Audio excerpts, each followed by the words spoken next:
flitet për një periudhë të kohës ku tash është sfida më e madhe aty.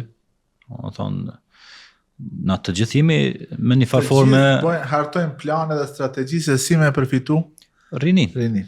Po, edhe pse nuk përjashtohet nga kjo krizë, nga këto sfida as ai më i moshuari, por sa do kudo tek ai disa gjëra e pak më. Shpresat janë pakës më të vogla tek ata. Më të vogla janë, padyshim.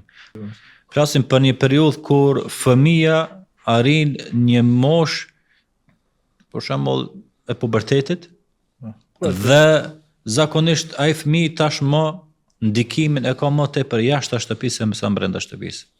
Kur më ati i jepet mundësia për dal jashta kufive të familjes, ku do të ballafaqohet tani edhe me shoqërinë, edhe në forma të ndryshme, edhe në institucionet ku arsimohet, edhe se si do të sillet ai, se ajo do të jetë pjesa më kryesore e jetës së tij, ku do të formohet ai tash e tutje për të vazhduar jetën përpara. Por atë është edhe aq e ndihshme kjo periudhë e rinisë, po ta themi.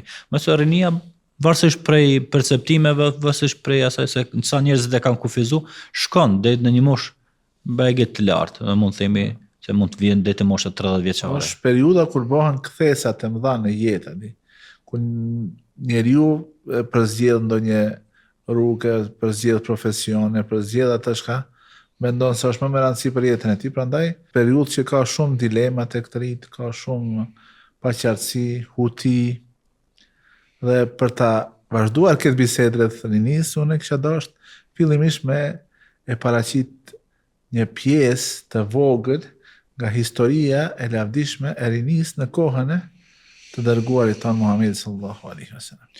Domethënë ata janë gjeneratat që ne i marrim si model. Padyshim.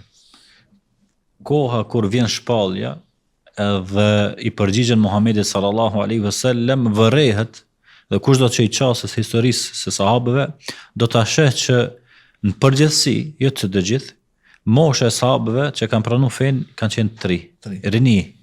Rini e pastër. Domethënë nëse e shihet prej të parëve që kanë pranuar fen është Aliu radhiyallahu anhu. Mosha e tij 10 vjeç. Pastaj jo më larg Sa'd ibn Abi Waqqas, pastaj Zubairi, pastaj Ibn Mesudi, të gjithë Zeid ibn Harith, Abdullah ibn Omeri, që është edhe më i mëvonshëm, Ibn Abbasit që është shumë më i mëvonshëm. Por atë edhe interesant nëse e vërim te fjalët e mushrikëve në Mekë, kur e kanë pranuar fen dikush prej njerëzve, pe mekazve, i kanë thonë je bo fëmijë. Saba. Pse shumica e xhamatit që ishte, domethënë shokët e pejgamberit ishin rini e pastër. Domethënë padyshim ishte Abu Bekri në mesën e tyre që ishte mosha e tij 30 sa vjeç, mund të përcaktohet diku. 2 vjet ka qenë më i disi dërguari jon Muhamedi. Po, domethënë 37 vjet. 37 vjet, po. Kur ka filluar shpalli. Më i moshuari. Po të tjerët, domethënë për një rini prej rinive që është hershëm, rinia e hershme e tyre. Edhe që të gjithë kur e shohim domethënë rolin e tyre në fe. Tek mushrikët ka qenë pikë e dobësisë, pse janë fëmijë dhe janë shumë të ri, por në realitet është se aty është fuqia. Aty janë mundësitë, aty është vullneti, ose aty është gatishmëria. Forca potenciale. E që janë varet nga lideri si ka me orientu. I dërguari jon Muhamedi sallallahu alaihi wasallam ka arritur që atë fuqi, forcë, potencialin që e ka pasur rini që ta kanalizon në drejtimin e duhur. Po dhe është marrë me ta. Domethënë me të vërtet i ka konsideru domethënë njerëz drejt të cilëve ka orientu thirrjen e tij dhe nuk e ka anashkalu. Ibn Abbasit i drejtohet ja gulam o djalosh, dhe ja ka mësu fjalët. Inni allimu ke kelimat, po ti mësoj disa fjalë. Për disa fjalë.